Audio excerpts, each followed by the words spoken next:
रुक जाओ, video skip ना करियो। बहुत ही बड़ा गैंग फड़िया गया गा। ਜਿਹੜਾ ਤੁਸੀਂ ਆ ਬੰਦੇ ਤੇ ਬੁੜੀਆਂ ਦੇਖ ਰਹੇ ਹੋ, ਇਹ ਦੇਸ਼ ਦੇ ਕੋਨੇ-ਕੋਨੇ ਤੋਂ ਜਵਾਕ ਅਗਵਾ ਕਰ ਰਹੇ ਨੇ। ਜੇ ਤੁਹਾਨੂੰ ਇਹ ਤੁਹਾਡੇ ਘਰ ਦੇ ਕਰੀਬ ਦਿੰਦੇ ਆ ਤਾਂ ਆਪਦੇ ਜਵਾਕ ਉਹਦੀ ਅੰਦਰ ਕਰ ਲਿਓ ਤੇ ਇਹਨਾਂ ਤੋਂ ਕੁਝ ਵੀ ਖਰੀਦਣ ਦੀ ਗਲਤੀ ਨਾ ਕਰਿਓ। ਤੇ ਇਹ ਵੀਡੀਓ ਹੁਣ ਜਲਦੀ ਤੋਂ ਜਲਦੀ ਸ਼ੇਅਰ ਕਰ ਦਿਓ ਕਿਉਂਕਿ ਸਮਾਂ ਬਹੁਤ ਘੱਟ ਆ ਤੇ ਇਹ ਵੀਡੀਓ ਉਹਨਾਂ ਨੂੰ ਜ਼ਰੂਰ ਸ਼ੇਅਰ ਕਰਿਓ ਜਿਨ੍ਹਾਂ ਦੇ ਘਰੇ ਛੋਟੇ-ਛੋਟੇ ਜਵਾਕ ਨੇ। ਗੱਲ ਕਰਨ ਜਾ ਰਹੇ ਹਾਂ ਅਸ਼ਰਫ ਖਾਨ ਹੋਰਾਂ ਦੇ ਬਾਰੇ।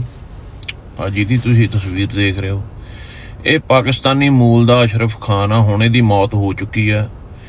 1980 ਦੇ ਦਹਾਕੇ ਦੇ ਵਿੱਚ ਇਹਦੇ ਸਬੰਧ ਆਪਦੀ ਧੀ ਦੇ ਨਾਲ, ਸਕੀ ਧੀ ਦੇ ਨਾਲ ਹੀ ਨਜਾਇਜ਼ ਸਬੰਧ ਸੀਗੇ, ਜਿਹਦੇ ਪੇਟ ਚੋਂ ਇੱਕ ਨਹੀਂ, ਦੋ ਨਹੀਂ, 3 ਵਾਰ ਬੱਚੇ ਹੁੰਦੇ ਆ ਤੇ ਉਹ ਬੱਚੇ ਇਹਦੇ ਸੀ। ਰੱਬ ਦੀ ਕਰਨੀ ਉਹ ਕੁੜੀ, ਮਤਲਬ ਕਿ ਉਹਨੂੰ ਕੋਈ ਬਿਮਾਰੀ ਹੋ ਜਾਂਦੀ ਆ, ਉਹ ਡੈਥ ਬੈੱਡ ਤੇ ਪਈ ਹੁੰਦੀ ਆ ਤੇ ਮਰਨ ਲੱਗੀ ਹੁੰਦੀ ਆ ਤੇ ਜਾਂਦੀ ਜਾਂਦੀ ਆਪਦੇ ਘਰ ਵਾਲੇ ਨੂੰ ਸੱਚਾਈ ਦੱਸ ਜਾਂਦੀ ਆ ਵੀ ਜਿਹੜੇ ਇਹ ਬੱਚੇ ਆ ਇਹ ਤੇਰੇ ਨਹੀਂ ਹੈਗੇ, ਵੀ ਇਹ ਉਹਦੇ ਪਿਓ ਦੇ ਆ, ਜਾਣੀ ਕਿ ਬੱਚਿਆਂ ਦਾ ਨਾਨਾ ਹੀ ਉਹਨਾਂ ਦਾ ਪਿਓ ਆ।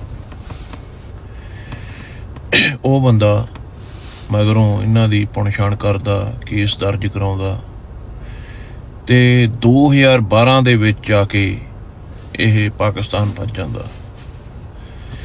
ਕੇਸ ਚੱਲਦਾ ਰਹਿੰਦਾ ਅਦਾਲਤ ਦੇ ਵਿੱਚ, ਲੰਬਾ ਟਾਈਮ ਕੇਸ ਚੱਲਦਾ। DNA ਦੇ ਟੈਸਟ ਹੁੰਦੇ ਆ ਬੱਚਿਆਂ ਦੇ। DNA ਦੇ ਟੈਸਟਾਂ ਤੋਂ ਬਾਅਦ ਜਿਹੜੀ ਗੱਲ ਸਾਹਮਣੇ ਆਉਂਦੀ ਉਹ ਇਹੀ ਕਿ ਬੱਚਿਆਂ ਦਾ ਨਾਨਾ ਹੀ ਉਹਨਾਂ ਦਾ ਪਿਓ ਆ। ਅਖੀਰ 2016 ਦੇ ਵਿੱਚ ਪਤਾ ਨਹੀਂ ਕਿਹੜੀ ਗੱਲੋਂ ਇਹ ਵਾਪਸ ਆਉਂਦਾ ਤੇ 2016 ਦੇ ਵਿੱਚ ਜਦੋਂ ਵਾਪਸ ਆਉਂਦਾ ਤੇ ਗ੍ਰਿਫਤਾਰ ਹੋ ਜਾਂਦਾ ਤੇ 2018 ਨੂੰ ਇਹਨੂੰ ਸਜ਼ਾ ਹੁੰਦੀ ਆ 54 ਮਹੀਨਿਆਂ ਦੀ ਤੇ ਆਪਦੀ ਸਜ਼ਾ ਦੇ ਸਿਰਫ 48 ਦਿਨ ਪੂਰੇ ਕਰਨ ਤੋਂ ਬਾਅਦ ਇਹਦੀ ਜੇਲ੍ਹ ਦੇ ਵਿੱਚ ਹੀ ਮੌਤ ਹੋ ਜਾਂਦੀ ਹੈ ਇਸ ਬੰਦੇ ਦੀ। ਤੇ ਕਹਿੰਦੇ 9 ਸਤੰਬਰ 2018 ਨੂੰ ਜਨਾਬ ਹੋਰੀ ਜੰਨਤ ਚਲੇ ਜਾਂਦੇ ਆ ਕਿਉਂਕਿ ਤੁਸੀਂ ਵੇਖ ਰਹੇ ਹੋ ਫੋਟੋ ਦੇ ਵਿੱਚ ਵੀ ਮੁੱਛ ਨਹੀਂ ਰੱਖੀ ਸੀ ਇਹਨੇ। ਬਿਲਕੁਲ ਹੀ ਉੱਦਾਂ ਦਾ ਜੀਵਨ ਸੀਗਾ ਇਹਦਾ, ਲੱਗ ਰਿਹਾ ਜਿਵੇਂ ਬਤੀਤ ਕਰ ਰਿਹਾ ਵੀ ਕਦਰਾਂ ਕੀਮਤਾਂ ਦੀ ਪੂਰੀ ਇਹ ਨਿਭਾਉਂਦਾ ਹੋਊਗਾ। ਤੇ ਬਾਕੀ ਮੈਨੂੰ ਇਹਨਾਂ ਦੇ ਯੂਕੇ ਵਾਲਿਆਂ ਦੀ ਸਮਝ ਨਹੀਂ ਲੱਗਦੀ ਵੀ ਸਿਰਫ ਇਹਦੀ ਇੱਕ ਫੋਟੋ ਜਾਰੀ ਕੀਤੀ ਉਹਨਾਂ ਨੇ। ਤੇ ਜੇ ਕਿਸੇ ਨੇ ਖਬਰ ਪੜ੍ਹਨੀ ਹੋਵੇ ਨਾਲ ਮੈਂ ਆਹ BBC ਤੇ ਯੂਕੇ ਦੀ ਆਹ ਦਾ ਮਿਰਰ ਅਖਬਾਰ ਆ ਉਹ ਨਾਲ ਲਾਤੇ, खबर बिल्कुल सच्ची है। धन्यवाद। मैंने AMU से अपनी हायर एजुकेशन की है, अलीगढ़ मुस्लिम यूनिवर्सिटी। मैंने अपनी ग्रेजुएशन दिल्ली से की थी, उसके बाद मैं अलीगढ़ चली गई और आई वाज वेरी हैप्पी कि मेरे को ना अपने होम टाउन से मास्टर्स करने का मौका मिल रहा है। मैं अपने घर पे रह रही थी। तो AMU is in Central University. You have to pass 3 exams to get into MBA, that too from international business. It is a very reputed course from AMU, right?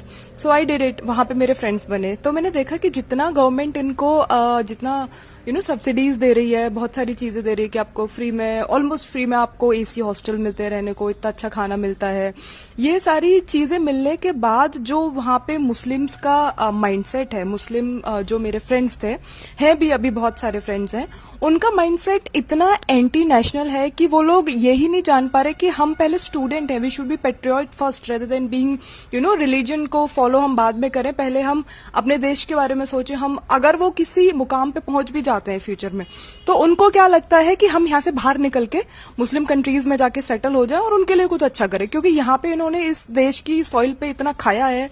लेकिन ये एंटी हिंदू और एंटी नेशनल जो इनका mindset है उसको आप life में change नहीं कर पाओगे, चाहे ये डॉक्टरेट कर रहे हैं, चाहे ये मास्टर्स कर लें, चाहे ये और PhD कर लें, ये लोग कभी भी आपके सगे नहीं हो सकते हैं। ये हिंदूज को हमेशा एज ए थ्रेट ट्रीट करते हैं और उनको इतना शिटी फील कराते हैं कि अरे मैं AMU में गई, मैं हिंदू हूँ, मेरे से बोला आप BHU में क्यों नहीं पढ़ रहे हो, आप हिंदू यूनिवर्सिटी में पढ़ो, आप हमारी सीट खाने क्यों आ गए हो। I have all the talent to get into that university.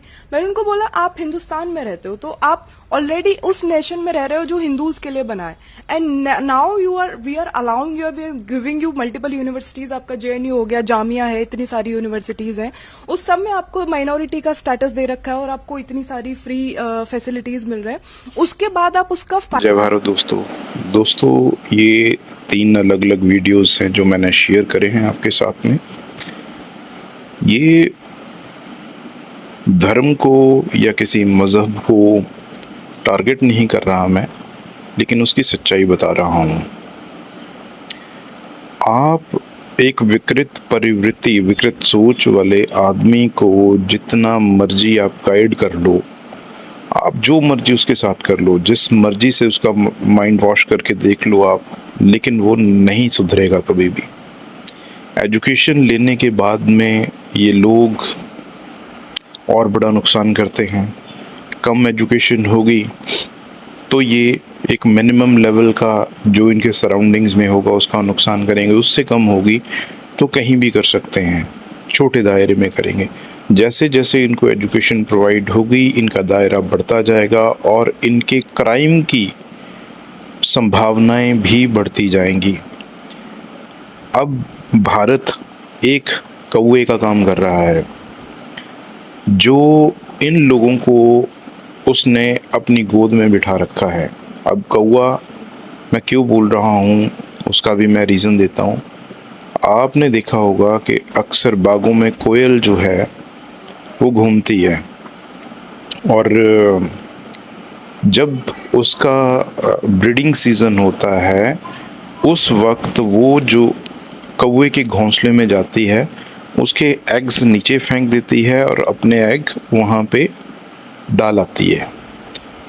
और कौवा आके जब भी नोटिस करेगा तो उसको यही लगेगा कि मेरे अंडे हैं, मेरे अंडों को कोई नुकसान नहीं पहुँचा सकता। ये वो लोग हैं जो सेकुलर हैं, जिनकी वजह से ये इस हद तक पनप रहा है कि कल आने वाले समय में उनको भी खा जाएगा। अभी भी खा चुका होगा कईयों को तो, क्योंकि आज की डेट में किसी के 1 है, किसी के 2 बच्चे हैं, हद से हद 3 बच्चे हैं, जो कि इंडिया का कल्चर चला हुआ है। 1980s के दौर में जब इन लोगों ने एडवर्टाइजमेंट चलाई थी कांग्रेस के समय में, हम 2 हमारे 2 का एक स्लोगन चला था उस टाइम पे।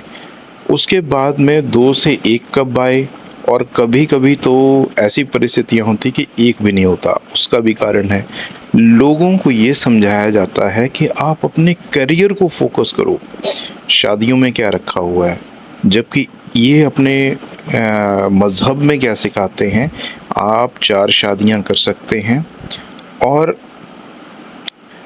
जो कॉन्क्यूबेंस हैं, जो जिसको रखी हुई औरतें हैं, वो आप जितनी मर्जी रख लो, कोई फ़र्क नहीं पड़ता। इनके मज़हब में लिखा हुआ है ऐसा, ठीक है। तो इसका अगर आपको वीडियो चाहिए होगा तो आप कमेंट कर दीजिएगा, मैं आपको वो भी शेयर कर दूंगा। ऐसी बात नहीं है कि ये फैक्ट्स नहीं है, जो फैक्ट्स जिसने दिए हैं उसके समेत दूंगा वीडियो आपको।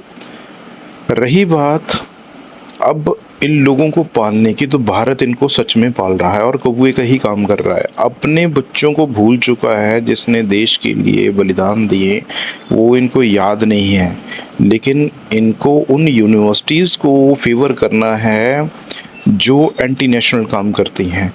आज की डेट में चाहे कांग्रेस है, चाहे वो बीजेपी है, चाहे कोई अन्य पार्टी, कोई भी कहीं से भी विनिंग होती है तो सबसे पहले इनके पास में इनके नाक रगड़ने जाते हैं। वो क्यों रगड़ने जाते हैं? क्योंकि उनको पता है वोट बैंक है, इनसे हमें वोट्स मिलेंगे, ठीक है। नहीं तो दूसरा उनका जो एस्पेक्ट है वो है इंडस्ट्रियलिस्ट, टाइकून्स, बिजनेस टाइकून्स।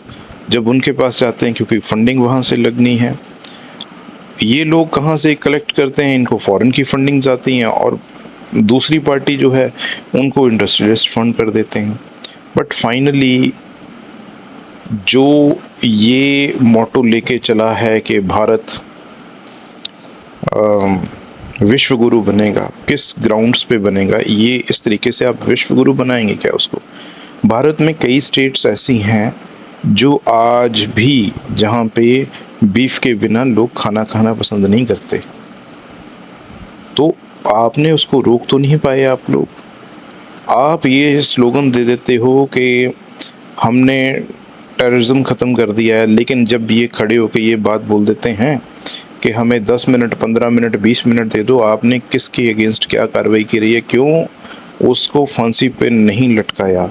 जब एक कन्हैया कुमार जैसा बंदा, जिसका बेटा आज भी न्याय के लिए नंगे पैर घूम रहा है, उसने अपने बाल तक नहीं कटवाए अपने पिता को न्याय दिलवाने के लिए, और एक पंचर लगाने वाले 2 शख्स जिन लोगों ने उसका मर्डर किया था, उसके पीछे लाखों रुपए लेने वाले वकील खड़े हो जाते हैं। कैसे खड़े हो जाते हैं? क्यों आप न्याय नहीं दिलवा पाए?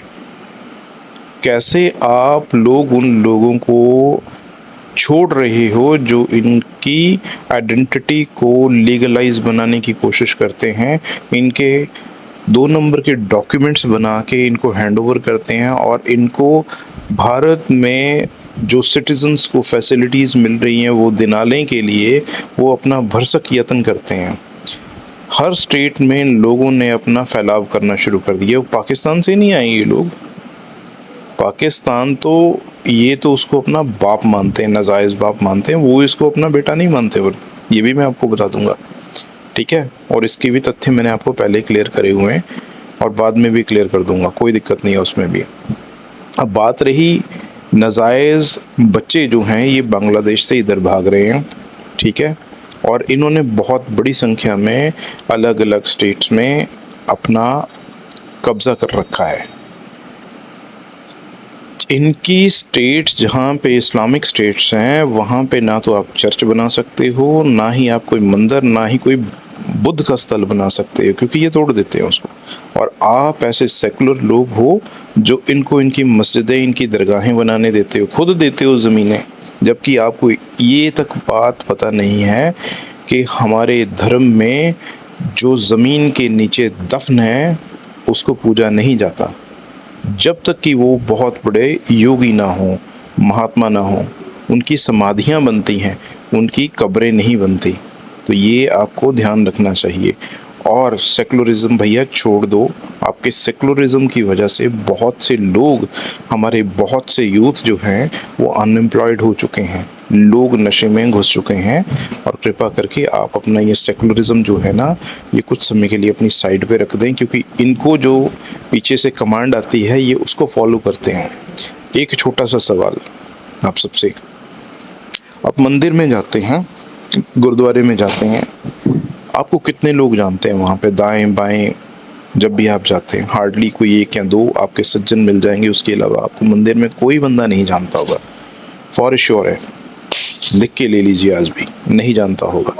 लेकिन जब ये किसी मस्जिद में जाते हैं तो वहाँ पे इसको दाएं बाएं आगे पीछे जितने भी बंदे बैठे होते हैं इन सबको जानते हैं वो, क्योंकि ये रोज़ रूटीन में मिलते हैं उससे जाके। और उसका नतीजा क्या निकलता है कि कहीं भी अगर छोटे मोटे व्यापार मिलते हैं तो वो एक दूसरे को गाइड कर देते हैं कि कहाँ पे वो व्यापार जो है वो करना है जाके। उसके अलावा कहीं कोई लेबर का काम है तो वहाँ पे इन्फॉर्म कर देंगे कि ये यहाँ पे लेबर है, हमने रेफरेंस दे दिया है। आज की डेट में लेबर जो है 700 से प्लस जा चुकी है, ठीक है, और ठेकेदारी जो है वो 1000 से प्लस जा रही है। निकम्मा आदमी जो है वो ठेकेदार बना होता है। बिजनेसमैन जो है इनको वक्फ उसको फंडिंग कर देता है, क्योंकि इनको 0% इंटरेस्ट देना पड़ता है उसको। आप चाहे 10 साल के लिए लोन ले लो, 20 साल के ले लिया, और जो प्रॉपर्टी इन्होंने खरीद ली वो दूसरे किसी हिंदू, सिख या ईसाई को नहीं जा सकती। किसी भी धर्म के, किसी भी मज़हब के बंदे को दोबारा ये बेचते नहीं हैं, ये उसके ऊपर कब्ज़ा करते हैं। जब भारत में लाखों एकड़ ज़मीन राजपूतों ने डोनेट करी थी तो उन्होंने ये बात क्यों नहीं लिखवाई कि ये जो ज़मीन है ये किसी भी इस्लामिक बंदे को नहीं देनी चाहिए और या नहीं दी जानी चाहिए। जबकि अम्बेडकर जी ने अपनी बुक में लिखा है कि भारतीय मुसलमान कभी भी भारत का सगा नहीं हो सकता। ये केवल और केवल अपने मज़हब के प्रति ही डेडिकेटेड रहेगा, उसके अलावा इसको किसी से कुछ लेना देना नहीं। जब ये चीज़ें हुई थी, पार्टीशन हुआ था, धर्म के आधार पे हुआ था, तो उस वक्त ये चीज़ें लिख देनी चाहिए थी, लेकिन किसी ने नहीं करी। आज उसको सुधारने का समय है, आज वक्फ को कैंसिल करने का समय है, आज हर उस फंडिंग को ख़त्म करने का समय है जो देश के हित में नहीं है, जो एंटी नेशनल बंदों को जा रही है। आज ये Ahmadiyya university, Jamia university, Nehru university, जहाँ पे एंटी नेशनल स्लोगन्स लगते हैं आके, वो हर बार दिल्ली में खड़े हो जाते हैं। उनके उसके स्टूडेंट पता नहीं 10-10, 15-15 साल वो पीएचडी करते रहते हैं। उनकी उम्र ही कभी ख़त्म नहीं होती पीएचडी। एक ये कन्हैया कुमार एक और भी है जो लीडरशिप में आ चुका है, जिसने ये नारे लगवाए थे, भारत तेरे टुकड़े होंगे।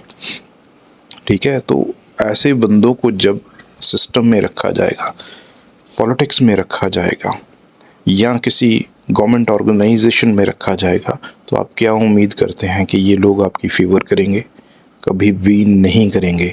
ये सिर्फ उस इंफॉर्मेशन को शेयर करेंगे जो शेयर नहीं की जानी चाहिए। उन प्रॉपर्टीज़ को शेयर करेंगे जो प्रॉपर्टीज़ के ऊपर आज कोई भी अपना कब्ज़ा नहीं दिखा रहा, कोई यहाँ पे नहीं है, कोई फॉरेन कंट्री में चला गया है या बाय चांस उसका फैमिली रही ही नहीं है, उन प्रॉपर्टीज़ के ऊपर ये अपना कब्ज़ाधारी बनते हैं। उसके 2 नंबर के डॉक्यूमेंट बनते हैं, गलत फेक डॉक्यूमेंट बनाए जाते हैं और बंदों को परमानेंटली वहाँ पे बिठा के उसके ऊपर कब्ज़ा किया जाता है ज़मीनों के ऊपर।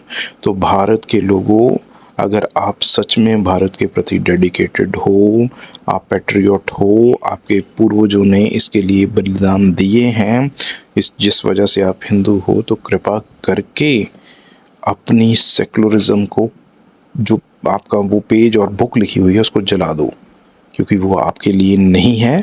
ये आपको सिर्फ एक गोली दी गई है, एक इंजेक्शन लगाया गया था गांधी के द्वारा, और आज उसको समय को ख़त्म करने की, उस किताब को ख़त्म करने की ज़रूरत है। उसको ख़त्म कर दो। अगर आप अपने बच्चों का भविष्य उज्जवल चाहते हो, उनको बचा हुआ देखना चाहते हो, ये नहीं चाहते कि वो उन बच्चों की तरह कटे जिनके ऊपर ये 50-50, 100-100 लेके हमला करते हैं और उनको मार देते हैं।